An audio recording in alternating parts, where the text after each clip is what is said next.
us. You want to get in front? No, here, but you know, we've got some space to back up over here. Hello, everybody. Josh García here, Mayor of the City of Holyoke. I just wanted to, I invited you guys over so that you can see and learn firsthand some of the work we're doing as we try to transition into this role of mayor here in the city.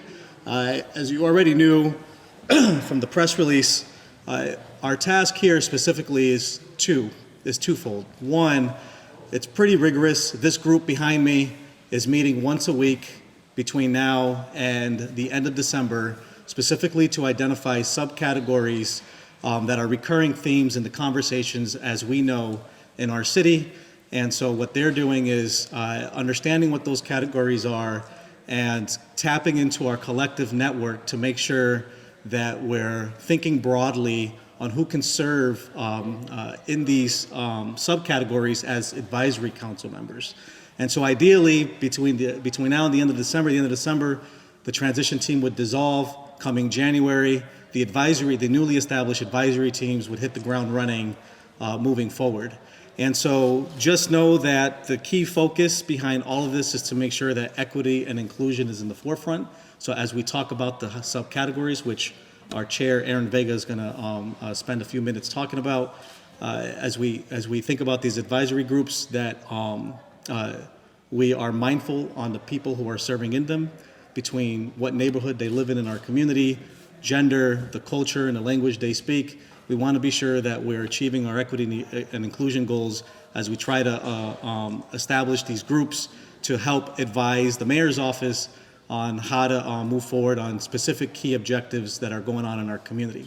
And so before I pass it over to Aaron, I am very grateful for the time that these folks are spending with us once a week, every Tuesday here at City Council, or at the City Hall, to be sure that we're putting together a vibrant team, and so that we're hitting the ground running, continuing to hit the ground running in January to tackle those important key issues around housing, economic development, issues around public safety, infrastructure, and so forth. So with that being said, I'm going to pass it to our graceful chair. Thanks. And, Thanks, Mayor. Thanks, Mayor. Well said. It's an honor to be chairing this great group, so thank you all for being here. The other thing I think that I just want to mention is, the mayor had mentioned the main purpose of this, but I also want to say that the common thread that's coming from everyone here is public engagement. I just want to say that you're seeing this already. Here's the mayor's, taking the office in less than a few weeks. He's already got everyone coming together, facing the conversation, some difficult conversations, and it's all about public engagement. And that's really what this administration wants to be about. And so it's just really great for all of us to be part of it. That's the general theme, the sort of foundation of all these groups that we're sort of putting together. And so as the mayor mentioned, again, this is just draft form right now. We're working on it. But as was mentioned, an infrastructure group is a great theme that both Councilor Sullivan and Mayor Garcia talked about on the campaign trail. We need infrastructure improvements, but that's a big topic. Even for this group right now, under infrastructure is economic development, housing, the infrastructure bill that's coming down the pike from the federal government, code enforcement, energy and stability, and of course, everyone's favorite topic, trash pickup in the city, right? So that might be too big of a topic in and of itself. We may need to break that out.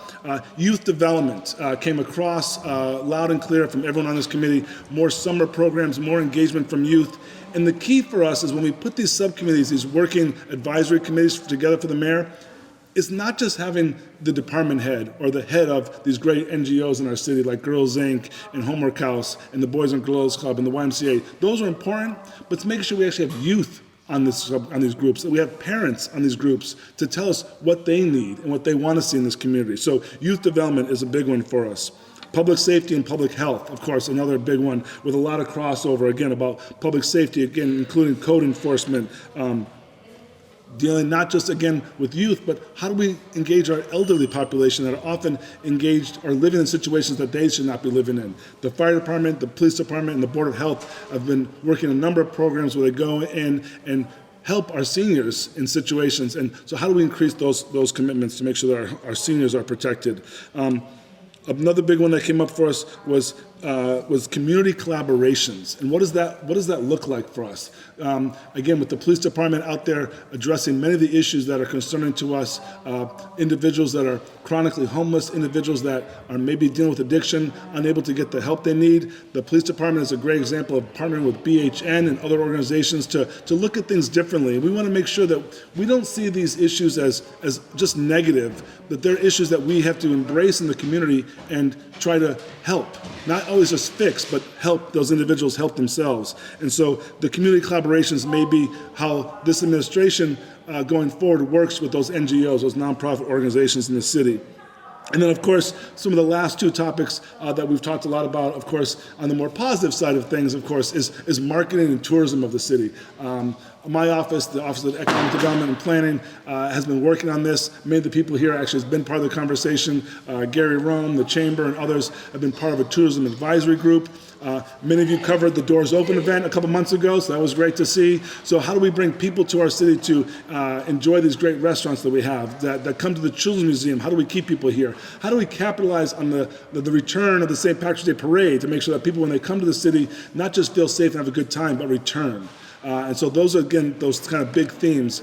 And it's important for us also to recognize what the mayor can and can't do. Right? I mean, there is sort of a limit to what the mayor can and can't do in his power or her power, but for now it's his power. That's where those collaborations come into play, and that's what's going to be important, working with the city council, working with the government internally, but also working externally with those parents, with those youth, with those organizations. And I think that's what's really a bright light, if I can use that term, for this administration coming in at this point, because there's a re-engagement. I think that's really important. So I think that we'll take any questions, but again, keep in mind this is a working group, this is draft form, and we'll be getting more information out to you as we go forward. Did I miss anything? Very okay. Good. All right. Have you set dates for key goals or metrics? So at this point, good question. So at this point, our goal is, again, as the mayor mentioned, to continue meeting to the end of this year. This group is tasked with not just developing these groups, but also the scope of these groups and sort of a theme, a mission statement, if you will, making sure that we populate these groups with different individuals, again, looking at diversity and equity, making sure that the entire city is represented in these groups. Going forward in, say, the January, February timeframe, that's going to be where they set the metrics. And what is this group going to do? And I think it's really important for the mayor, as he goes forward, when we talk about appointments to boards and commissions, as we talk about collaborations, to be hearing from different voices. So the measurable outcomes, I think, will be something we have to work on, and thankfully the mayor has 4 years to get some good stuff done. You mentioned public safety. Is illegal dirt biking going to be talked about at all amongst the group? Sure, why not? Absolutely. Well, how is that going to be tackled? Well, so public safety, encompasses I can take a this. number of things. As I know we got some. as the state rep, I can tell you that the previous acting mayor, Terry Murphy, brought in my colleague from Springfield, Orlando Ramos, and he filed a home rule petition. So we're going to look at that and see if that's something that would work for Holyoke too. So I can work with the Springfield delegation on that. Yeah. So is there interest in looking at gas stations, for example? That's it. Yeah, there is. Yes, but we don't want to make the gas station attendants the police. You know, that's not fair either. But to your point, though, there are moving parts Yeah. on this issue, and if whether or not it makes it to the conversation of the public safety group in January, if it's still an issue, certainly we want to, and one that's important in our community, entertain the conversation and continue to support any way, which way that we can to de-escalate the concern in our community, because it is a public safety concern. But you had asked if whether or not this particular group would address it. If it's still an issue beyond what's currently being done, certainly we'd like to have that on the agenda. Gary, you might want to answer this question. With the tax classification here coming up, what is your feelings right now on the highest commercial tax rate? How does this affect your business? Well, I think And is that discussion you'll be having within your committee? we haven't had that discussion, but just in general, I think if the council can send a message by lowering the tax rate below $40, it would send a nice message.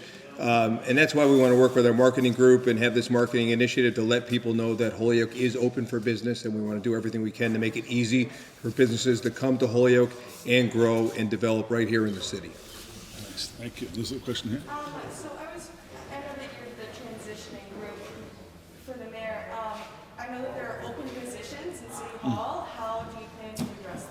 So I know, I noticed when I was standing behind Aaron there, I had mentioned that there's two things this group here behind me are working on, and I didn't mention the second one. And the second one is that there are a series of open positions on boards and committees.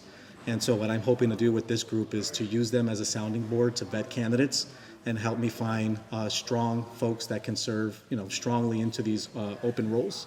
And also being mindful that equity and inclusion certainly is very important. We want to be sure that our community from West Holyoke to South Holyoke is represented on these boards and committees.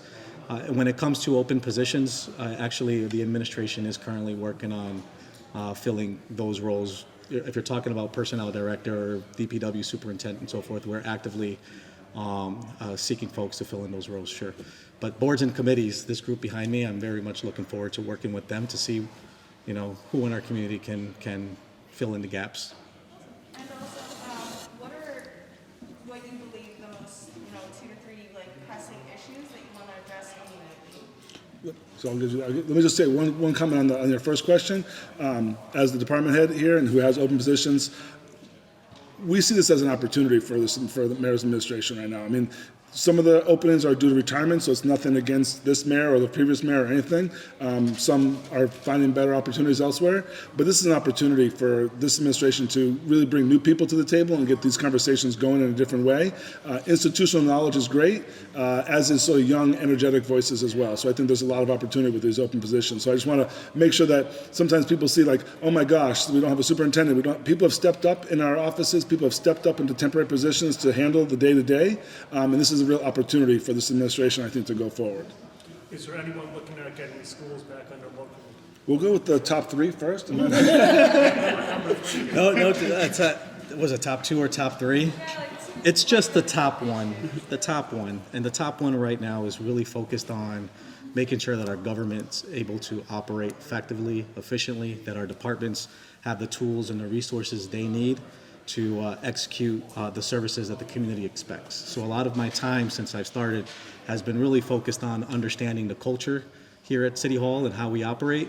And as we go forward with starting our budget process, prepare for fiscal year 23, that I'm ready to and prepared to have those conversations with departments and how we can restructure internally. Build capacity has been the name of the game in my conversations. How does my administration support departments build capacity so that they're effective in mitigating the challenges that are ahead in front of the city? That's really been the sole priority, and my administration has been able to bake into our time any opportunity we can to meet with our city's youth. So anytime a community organization has been reaching out to meet with children, we certainly have been doing that and keeping that as a priority as well. So that's been the main focus. Oh, I'm sorry, who's handling the school component? well, let's see. We'll get the schools. I want to make sure there's anybody else have it? 'Cause I have a comment on the school one. But so I'm going to say 2 things about the schools. One, I'm going to paraphrase some of the members here. I don't necessarily want to call them out per se. If they want to step up, they can. You can see some people who obviously have school connections perhaps behind me. At many of our schools, over 80% of the people that work there are Holyoke residents. That's control. It's Holyoke residents educating our youth. That's important to note. Secondly, it was also indicated by one of our members, I think that may be in a meeting, that there's a reason why we're in receivership. It wasn't just like something that happened overnight. So I'm not speaking for the mayor, I'm not speaking for councilors, I'm speaking as someone who was a state rep for 8 years while this happened. And as someone who watched the debates that the candidates were in and wishing I could have said some things. There's no clear path, and that's the state issue. There's no clear path to get out of receivership. It's not like hit these 3 things and you're out. That's on the state, but we're moving in the right direction. I think the key is to recognize why it happened and what we're going to do to make sure that we don't end up in a situation where we're only graduating 50% of our youth again. And so if we're doing that stuff now under receivership to make sure the programs are better, to make sure that there's more opportunity for our youth, to make sure that there's summer programs and there's after-school programs and there's art programs and there's cultural programs, and we're on the right path, and we have a good superintendent like we do now, we'll get there. As long as the work's being done, that's what's more important, in my opinion, in this moment. Local control is the goal, but to get there, I think many of us actually know what needs to be done. I don't know if anybody else wants to add. Good job. Okay. I've been waiting for a long time. So, others? Mike, good? In regards of youth development, it's mentioned that there is an important need for more programs and more activities. Thinking about representation as well could be maybe a possibility of having in a group like the one we are seeing right now to have youth involved with. We could maybe consider having students from Holyoke High, students from Holyoke Community College, Lighthouse, or any of the different institutions that represent the education as voices who can be representing the youth and also to advocate and give their opinion on what is needed for the city. Well, I will say, almost to a member of this group, every one of these committees will have non-traditional people on there. There'll be some familiar faces to all of you, but there will be youth, there'll be parents. I'll be looking to you, my friend, for youth engagement. I know you have a lot of connections to the youth. Obviously, HCC is at the table, the public schools at the table. We will definitely be engaging youth to be on these things. We used to have a youth commission in the city of Holyoke. Maybe that's something that will come back. We see a lot of people shaking their heads that this was a good thing. Maybe that's something that will come out of these working groups, right? So you talk about metrics. What are the results? Maybe it's that we bring certain things back. One of the comments that was talked about was, there's been a lot of programs in Holyoke, a lot of collaborations that worked for a little while, but dismembered for whatever reason, whether it was funding or different personnel changes. Sometimes it's the tires are there, we just got to pump them back up and put them back on the car. We don't necessarily need all new tires. Sometimes they're just going to be repurposed and brought back. And bringing the youth to, I think the mayor mentioned it, and we definitely, every single one of these committees, we want to have a youth voice. One of the things that was a big issue in the campaign was obviously talking about the city's budget situation and finances. Is that anything that this group is going to be looking at or assisting in as the process of developing the budget begins and kicks into high gear in the next year, early next year? I think one of the, and I'll pass this over to the mayor. The one thing that this group has talked about actually, and something that the mayor and Councilor Sullivan talked about as well, is sort of in our government sort of structure. Yep. Are we structured correctly for this day and age? There's obviously been talk about CFOs, right? Does it make sense that the financial department currently? Are departments correctly staffed? Are they aligned correctly? So that's definitely part of the conversation. Not necessarily the budget per se, especially since the mayor will be engaged in the budget talks in like 60 days, 90 days. So this committee is sort of focused on the bigger picture. There are some immediate vacancies that need to be filled. There's an immediate budget that he'll need to address. I'm sure our input would be welcome. But again, I think it's more about the structure of government. Are we current where we are today? And again, as you know, there was a commission to put together a plan to repurpose and reorganize the government. That didn't go forward. There's been a ballot question. Now we know the mayor has a 4-year term. The city council size was reduced. So little things have happened, but I think that they want to look at, systemically, are departments working together and are they staffed correctly? But I'll let the mayor comment more. No, I think that's it. You hit the nail on the head.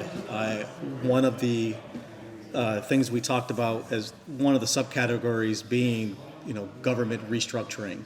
And so what does that mean? What does that look like? Looking at our charter that identify the purpose of our existing financial team, for example, offering an opportunity to explore best practices across the Commonwealth, how other cities like Holyoke are operating and not just operating, but operating effectively and efficiently because of the government structure they have and see what works for Holyoke.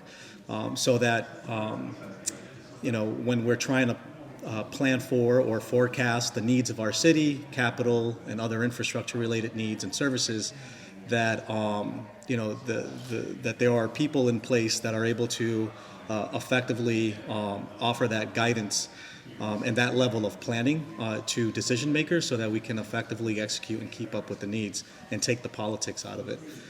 So that might be, sounds like that might be a subcategory of the group, which would be great because it's a community coming together and kind of rethinking what government can look like, even revisiting some of the ordinances we have that might be causing a barrier to growth to the extent of what we can be accomplishing to date, looking at those things and how we can position ourselves to be better on how we offer services and how we're growing as a community. Thank you. Thank you. Thank you. Thank you. Thank you. Sure.